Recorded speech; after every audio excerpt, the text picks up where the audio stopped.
Hi ores இன்னைக்கு வந்து நம்ம என்ன பார்க்க போறோம்னா டைப் ஆஃப் இன்வெஸ்ட்மெண்ட் என்னன்னா என்ன மாதிரி டைப் இன்வெஸ்ட்மெண்ட்ஸ்ல இருக்கு அதுல எது பெஸ்ட் அப்படின்னு தான் இந்த வீடியோல பார்க்க போறோம். வீடியோக்குள்ள போறதுக்கு முன்னாடி நம்ம சேனல் சப்ஸ்கிரைப் பண்ணிக்கோங்க. வாங்க வீடியோக்குள்ள போலாம். ஃபர்ஸ்ட் ஒரு 7 கேட்டகரியா வந்து நான் அந்த இன்வெஸ்ட்மெண்ட்ஸ் வந்து பிரிச்சு வச்சிருக்கேன். ஒவ்வொரு கேட்டகரியா சொல்றேன். கடைசியில வந்து இதுல எது பெஸ்ட் அப்படின்னு ஃபைனல் டிசிஷன்ல பார்ப்போம். ஃபர்ஸ்ட் என்ன பேங்க் சேவிங். நீங்க வந்து ஏதாச்சும் ஒரு ஃபேங்க்ல வந்து அக்கௌண்ட்டா போட்டு அதுல வந்து சேவிங் பண்ணிட்டு இருக்கீங்கன்னு வச்சுக்கோங்க. அதுக்கு வந்து இயர்லி ஒரு 5% ஆர் 6% வந்து ஒவ்வொரு ஃபேங்க் வந்து ஆஃபர் பண்ணுவாங்க. அதுவும் வந்து ஒரு டைப் ஆஃப் இன்வெஸ்ட்மெண்ட்ஸ். இதுல இருந்து உங்களுக்கு ஒரு 5 நீங்க வந்து ஒரு 5000 வச்சிருக்கீங்கன்னா அது வந்து உங்களுக்கு ஒரு ரூ. 500 வந்து ஒரு இன்வெஸ்ட்மெண்ட்டா கிடைக்கும். செகண்ட் டைப் வந்து என்ன கோல்டு. கோல்டுல வந்து நிறைய இன்வெஸ்ட்மெண்ட் இருக்கு. அப்படின்னா ஒரு ஜுவல்லரிஸா வாங்குறது, காயின்ஸா வாங்குறது, இல்லைன்னா வந்து இடிஎஃப் இந்த மாதிரி வந்து இன்வெஸ்ட் பண்ற மாதிரி கோல்டு இன்வெஸ்ட்மெண்ட்ஸ் இருக்கு. இல்ல மூணாவது வந்து பார்க்க போறோம்னா ரியல் எஸ்டேட். ரியல் எஸ்டேட் வந்து என்னன்னா வந்து ஒரு நிலத்து மேல இன்வெஸ்ட் பண்றது, இது ஒரு வீட்டை வாங்குறது, இது வந்து ரியல் எஸ்டேட் இன்வெஸ்ட்மெண்ட்னு சொல்லுவாங்க. அதே மாதிரி தான் 4 வந்து என்னன்னா இந்த போஸ்ட் ஆஃபீஸ் வந்து மியூச்சுவல் ஃபண்ட்ஸ் கண்டக்ட் பண்ணுவாங்க. அதுல வந்து நீங்க போஸ்ட் ஆஃபீஸ் அக்கௌண்ட் வச்சிருந்தீங்கன்னா அதுல வந்து நீங்க மியூச்சுவல் ஃபண்ட்ஸோ ஆர் எஸ்ஐபிஸோ வந்து யூஸ் பண்ணலாம். இதுல வந்து உங்களுக்கு 4 to 2% வந்து ஆனுவல் இன்கம்மா வந்து கிடைக்கும். 6 வந்து என்ன ஷேர் மார்க்கெட். இப்போ இந்த டாபிக்லேயே பார்க்க போதிலே கொஞ்சம் ரிஸ்கியானது, கொஞ்சம் அதிகமாக வர ப்ராஃபிட் வந்து இந்த ஸ்டாக் மார்க்கெட் தான். இந்த ஸ்டாக் மார்க்கெட்ல வந்து இன்வெஸ்ட்மெண்ட்ஸ் இருக்கு.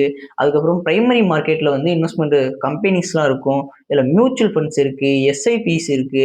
இந்த மாதிரி டிஃப்ரெண்ட் டைப் ஆஃப் மார்க்கெட் இருக்கு. இப்போ எப்படின்னா ஒரு கிளையில வந்து எத்தனை இலை இருக்கிற மாதிரி இந்த மார்க்கெட்டுக்குள்ள வந்து நிறைய இருக்கு.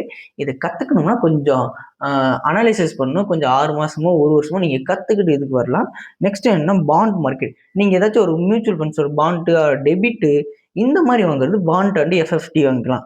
இதுல வந்து ஃபைனல் டிசிஷன் நான் வந்து இதுல எது நல்லதுன்னு உங்களுக்கு சொல்றேங்க. இப்போ பேங்க் வந்து நான் வந்து சின்ன பையன் நான் வந்து கொஞ்சம் கொஞ்சமா தான் அக்கௌண்ட் காசு வச்சிருக்கேன். அதை வந்து பிஸ்னஸ் அக்கௌண்ட் மாதிரி வந்து சேவிங்ஸ் அக்கௌண்ட் வந்து மாத்திட்டு ஆர்டினரியா பார்த்தீங்கன்னா இதுல வந்து கொஞ்சம் கொஞ்சமா தான் வரும். இது அந்த அளவுக்கு வந்து ஒன்றும் லாபம் தராது. இதுக்கு நீங்க சும்மாவே இருந்துக்கலாம். நெக்ஸ்ட் ஃப்ரெண்ட் ஆர் ரிலேட்டிவ் கொடுக்கறதுக்கு எனக்கு கேட்டு வேண்டாம்னு தான் சொல்லுவேன். அது வந்து ஒரு வளராது. உங்களை வந்து பேசிவ் இன்கமா கிரியேட் பண்ண வைக்காது. ரியல் எஸ்டேட் வந்து எந்த மாதிரி ஆளுங்கள்லாம் பண்ணலான்னு வச்சுங்கன்னா, நான் நல்லா பணம் வச்சிருக்கேன்.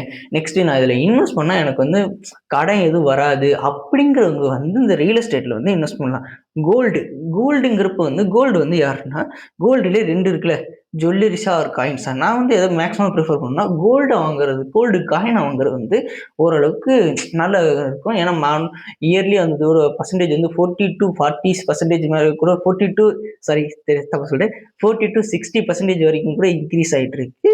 போஸ்ட் ஆஃபீஸ் இது வந்து நீங்க போஸ்ட் ஆஃபீஸ்ல அக்கௌண்ட் வச்சிருந்தா மட்டும் இந்த மியூச்சுவல் ஃபண்ட்ஸ் வந்து ட்ரை பண்ணி பாருங்க.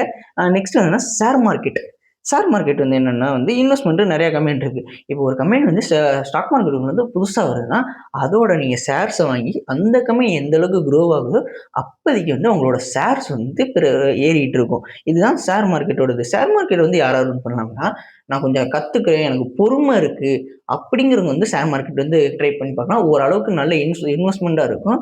உங்களோட ஃபினான்ஷியல் ஃப்ரீடத்தை வந்து ஒரு 10 இயர்ஸ் ஆர் 15 இயர்ஸ்க்குள்ளே இது வந்து அடைஞ்சிடலாம்.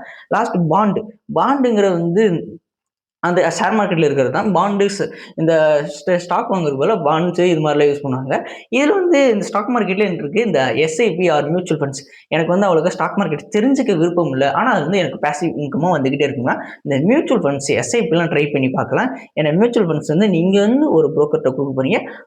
உங்களுக்காக இன்வெஸ்ட் பண்ணி இயர்லி வந்து 50-22% வந்து இயர்லி இன்கமாக கொடுப்பாங்க. நான் வந்து சும்மா தியரிட்டிக்கலாக தான் சொன்னேன். நீங்க ரியலிஸ்டிக்கா பண்றப்ப வந்து இந்த பர்சன்டேஜ் இது கம்மியா இருக்கும். ஒவ்வொரு ஸ்டார் புரோக்கருக்கும் ஒவ்வொரு மியூச்சுவல் ஃபண்ட் பிளானுக்கும் வந்து கம்மியா இருக்கும். இந்த மாதிரி இந்த டெக் ரிலேட்டடா வீடியோ பார்க்கறது, இந்த மாதிரி இன்ட்ரெஸ்டிங்கா இன்வெஸ்ட்மெண்ட் வீடியோலாம் பார்க்கறதுக்கு நம்ம சேனலை சப்ஸ்கிரைப் பண்ணி வச்சுக்கோங்க. தொடர்ந்து வீடியோ பாருங்க.